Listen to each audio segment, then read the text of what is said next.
విశాఖ ఉక్కు ప్రైవేటీకరణ జరగకూడదని పెద్ద ఎత్తున గతంలో మాట్లాడింది లోకేష్. ఇది నేను పాదయాత్ర ప్రారంభించే ముందల కూడా నేను మాట్లాడా. గత ప్రభుత్వం ఏనాడు విశాఖ ఉక్కు గురించి పట్టించుకోలే. వాళ్ళకి కావాల్సిన ఇన్సెంటివ్స్ ఏనాడు గత ప్రభుత్వం ఇవ్వలే.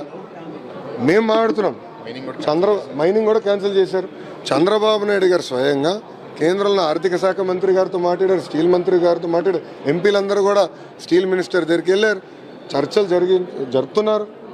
అసలు ప్రైవేటీకరణ అన్న పేరు డిస్కషనే లేదు. కానీ రోజు ట్వీట్లు పెడతారు వైకాపాలు. అదేంటో నాకు అర్థం అవ్వదు. అరే వాళ్ళకి ఇంకా బుద్ధి రాలా. విశాఖ ప్రజలు ఇంత తీర్పు వచ్చినా ఎందుకు దుష్ప్రచారం చేస్తున్నారు? ఎవరైనా మాట్లాడారా ప్రైవేటీకరణ గురించి? ఎప్పుడైనా ఎవరైనా చెప్పారా? మా రాష్ట్ర అధ్యక్షుల వారు పల్లా శ్రీనివాస్ గారు చాలా స్పష్టంగా విశాఖ ఉక్కుని ప్రైవేటీకరణ జరగనీయము అని చెప్పారు.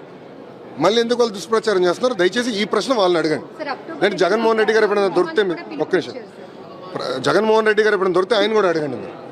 ఏంటమ్మా?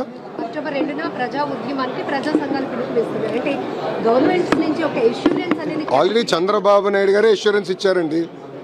ప్రతి ప్రెస్ మీట్లో చంద్రబాబు నాయుడు గారే అంటే గౌరవ ముఖ్యమంత్రి గారు చాలా స్పష్టంగా విశాఖ ఉక్కుని మేము ప్రైవేటీకరణ జరగనీయము అని చెప్పారు. ఇంకేం అష్యూరెన్స్ కావాలి?